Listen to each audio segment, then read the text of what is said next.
మీరు మీ ఐక్యూని పెంచుకోవాలంటే ఈ 3 మిస్టేక్స్ని అవాయిడ్ చేయండి. సైన్స్ ప్రకారం ఐక్యూ అనేది ఫిక్స్డ్ కాదు. మీ బ్రెయిన్ ప్రతిరోజు చేసే చిన్న చిన్న పనుల వల్ల స్ట్రెంగ్తన్ అవుతుంది లేదా వీకెన్ అవుతుంది. మరియు మనలో చాలా మంది తెలియకుండానే ప్రతిరోజు 3 అలవాట్లు చేస్తూ మన బ్రెయిన్ని స్లో చేసుకుంటున్నాం. మీరు పెన్ను పేపర్ తీసుకొని ఈ 3 అలవాట్లలో ఎన్ని చేస్తున్నారో లెక్క పెట్టుకోండి. ఎందుకంటే మీరు చేస్తున్న మిస్టేక్స్ మీకు తెలిస్తేనే మీ ఐక్యూ పెరుగుతుంది. అసలు ఐక్యూ ఎందుకు పెరగట్లేదు? ఐక్యూ పెరగాలంటే ఏం చేయాలి? మన ఐక్యూని నాశనం చేసే 3 అలవాట్లు ఏంటి? ఈ వీడియోలో తెలుసుకుందాం. నా పేరు శ్రీను. మన అందరి సక్సెస్ కోసం మన సక్సెస్ ఛానల్ స్టార్ట్ చేశా. ఇలాంటి యూస్ఫుల్ కంటెంట్ కోసం లైక్ అండ్ సబ్స్క్రైబ్ చేసుకోండి. ఇదే మొదటి అలవాటు. ఇది మనమందరం ప్రొడక్టివిటీ అనుకుంటాం, కానీ ఇది మన ఐక్యూని చంపేసే ఒక డేంజరస్ హ్యాబిట్. ఇదే ఒక అబ్బాయి ఉన్నాడు అనుకోండి, పేరు రాము.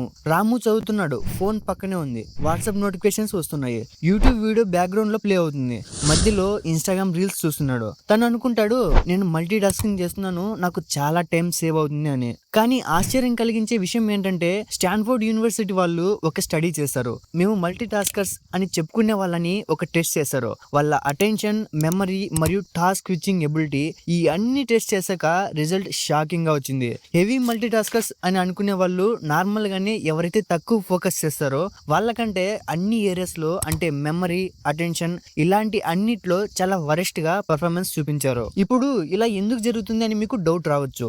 దీనికి రీజన్, మీ బ్రెయిన్ ఒకేసారి 2 కాంప్లెక్స్ పనులు చేయలేదు. ఇది జస్ట్ ఫాస్ట్ గా ఒక పని నుంచి ఇంకొక పనికి స్విచ్ అవుతుంది. ఇలా చేస్తే ఒక నష్టం జరుగుతుంది. ఎవరి స్విచ్ కి ఒక కాస్ట్ ఉంటుంది. దీన్నే స్విచ్చింగ్ కాస్ట్ అంటారు. మీరు ఫోన్ చూసి బుక్ ఓపెన్ చేసినప్పుడు మీ బ్రెయిన్ కి పాత వర్క్ నుంచి కొత్త వర్క్ పైన ఫోకస్ చేయడానికి 20 నుంచి 25 సెకండ్స్ టైం పడుతుంది. ఆ 20 సెకండ్స్ లో మీరు జస్ట్ రీలోడ్ అవుతారు అంతే. లైక్ వెబ్సైట్ ఓపెన్ అయ్యే ముందు రీలోడ్ అవుతుంది చూసారా, అలా. ఇప్పుడు ఊహించండి, రోజుకి మీరు 50 సార్లు ఫోన్ చూస్తే అది 50 into 20 సెకండ్స్, అంటే దాదాపు 16 నిమిషాలు కేవలం రీలోడింగ్ లో టైం వేస్ట్ అయిపోతుంది. అంతేకాదు, మీ బ్రెయిన్ కాన్స్టెంట్ గా ఇలా ఒక టాస్క్ నుంచి ఇంకో టాస్క్ కి మారుతూ ఉండడం వల్ల మీ బ్రెయిన్ అలసిపోతుంది. డీప్ ఫోకస్ చేయలేరు, డీప్ థింకింగ్ అస్సలు చేయలేరు. రాము లాంటి వాళ్ళు ఏమనుకుంటారంటే, నేను ఎక్కువ టైం చదువుతున్నాను కదా, నాకు ఎక్కువ మార్క్స్ ఎందుకు రావట్లేదు అని అనుకుని బాధపడతారు. దీనికి సమాధానం చాలా simple. Quantity of time matter కాదు, క్వాలిటీ ఆఫ్ అటెన్షన్ మ్యాటర్. ఇంకా సులభంగా చెప్పాలంటే, మీరు ఎంతసేపు చదివారనేది కాదు, ఎంత ఫోకస్ తో చదివారనేదే ఇంపార్టెంట్. మరి దీనికి సొల్యూషన్ ఏంటి? మీరు చదివే ముందు మీరు డిస్ట్రాక్ట్ అవ్వకూడదు, మీ ఫోకస్ తగ్గకూడదు. అంటే ఫోన్ ని వేరే గదిలో పెట్టండి, ఒకేసారి ఒకే పని మాత్రమే చేయండి. దీన్నే సింగిల్ టాస్కింగ్ అంటారు. మరియు ఇది వరల్డ్ లోనే టాప్ పెర్ఫార్మెన్సర్స్ అందరూ ఫాలో చేసే రూల్. అంటే చదివేటప్పుడు చదవాలి, ఫోన్ చూసేటప్పుడు ఫోన్ చూడాలి, ఆడుకునేటప్పుడు ఆడుకోవాలి, అంతేకాని అన్ని ఒకేసారి చేయకూడదు. Habit number 2, passive consumption. 2వ అలవాటు. ఇది ఇంకా డేంజరస్. ఎందుకంటే ఇది మనకి నేను ఏదో నేర్చుకుంటున్నాను అనే తప్పుడు ఫీలింగ్ ఇస్తుంది.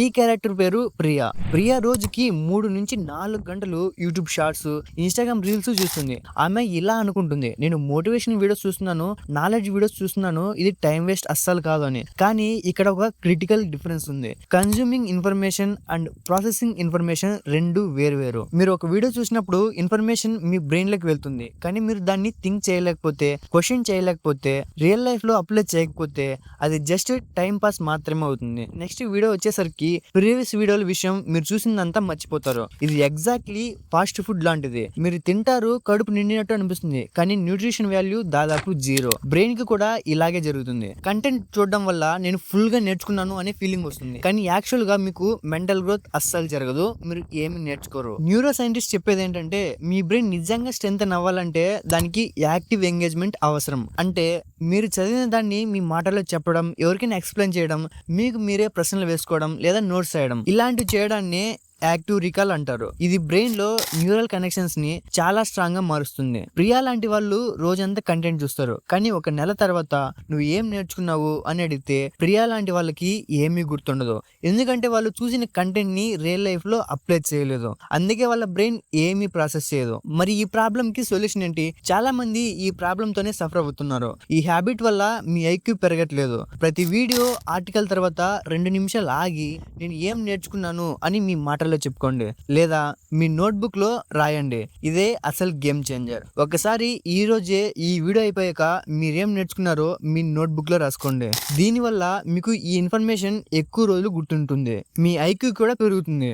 మీకు నోట్బుక్ లో రాయడం కష్టం అనిపిస్తే మీరు ఇప్పటి వరకు ఈ వీడియో నుండి ఏం నేర్చుకున్నారో కామెంట్స్ లో ఒక లైన్ రాయండి. అది మీ బ్రెయిన్ కి యాక్టివ్ రీకాల్ ఎక్సర్సైజ్. ఇప్పటి వరకు మన ఛానల్లో 100+ వీడియోస్ స్టూడెంట్స్ కి హెల్ప్ చేయడానికి చేసా. లాస్ట్ కొన్ని మంత్స్ నుంచి సరిగ్గా వీడియోస్ అప్లోడ్ చేయట్లేదు. అందరూ కామెంట్స్ లో బ్రో డైలీ వీడియోస్ అప్లోడ్ చేయి బ్రో, చాలా మిస్ అవుతున్నాం నీ కంటెంట్ అని అంటున్నారు. నాకు చేయాలనే ఉంది, కానీ మొబైల్ వాటర్ లో పడి చెడిపోయింది. అందుకని ఇంట్లో యూజ్ చేసి వదిలేసిన మొబైల్ 5 years ఓల్డ్ మొబైల్ తో ఇప్పుడు ఈ వీడియో చేస్తున్నా.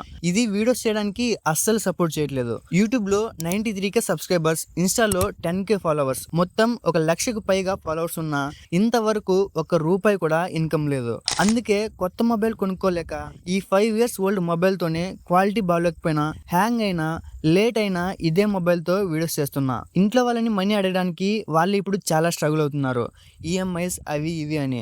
సో ఇంత కష్టంగా ఉంది కదా యూట్యూబ్ ఆపేద్దాం అనుకున్నప్పుడంతా నేను 1.5 year నుంచి చేసిన హార్డ్ వర్క్, నేను సంపాదించుకున్న 1 lakh ఫాలోవర్స్ నమ్మకం, మీరు రాసే కామెంట్స్ నన్ను నైట్ నిద్రపోనీయకుండా చేస్తున్నాయి. యూట్యూబ్ స్టార్ట్ చేసినప్పటి నుంచి ఒకే ఒక రూల్ పెట్టుకున్నా, ఎట్టి పరిస్థితుల్లోనూ ఎవరిని మనీ అడగకూడదని. మూడో అలవాటు, ఇది మనం అందరం చేస్తాం కానీ ఎవరు దీని గురించి అస్సలు మాట్లాడరు. కష్టమైన పనుల్ని అవాయిడ్ చేయడం. ఒకసారి ఆలోచించండి, మీరు ఒక కొత్త టాపిక్ చదువుతున్నారు, కష్టంగా అనిపిస్తే వెంటనే ఏం చేస్తారు? ఇది నా వల్ల కాదు అనుకుని ఈజీ టాపిక్ కి జంప్ అవుతారు, లేదా యూట్యూబ్ లో ఆ టాపిక్ ఎక్స్ప్లెనేషన్ వెతుక్కుంటారు. మీ ఓన్ గా అస్సలు ఆలోచించరు, సొల్యూషన్ కోసం మీ బ్రెయిన్ కి పని పెట్టరు. ఇది human nature. Brain naturally energy save చేయాలని చూస్తుంది, ఎందుకంటే డిఫికల్ట్ థింకింగ్ చేస్తే ఎక్కువ గ్లూకోజ్, ఎక్కువ ఎనర్జీ ఖర్చు అవుతుంది. కానీ ఇక్కడే మనం బిగ్గెస్ట్ మిస్టేక్ చేస్తాం. ఒక సైకాలజిస్ట్ పేరు క్యారల్ వెక్. ఆమె గ్రోత్ మైండ్ సెట్ మీద చాలా రీసెర్చ్ చేసింది. ఆమె కనిపెట్టిన విషయం ఏంటంటే బ్రెయిన్ మజిల్ లాగే పనిచేస్తుంది. మీరు గట్టిగా వర్కౌట్ చేస్తేనే మజిల్ గ్రోత్ అవుతుంది కదా, అలాగే మీరు స్ట్రగుల్ అయ్యి ప్రాబ్లమ్స్ సాల్వ్ చేస్తేనే మీ బ్రెయిన్ లో కొత్త న్యూరల్ పాత్వేస్ క్రియేట్ అవుతాయి. ఈ స్ట్రగుల్ కి ఒక పేరు ఉంది, డిజైరబుల్ డిఫికల్టీ అని. అంటే మీరు ఎంత స్ట్రగుల్ అవుతున్నారో అంత ఎక్కువగా నేర్చుకుంటారు.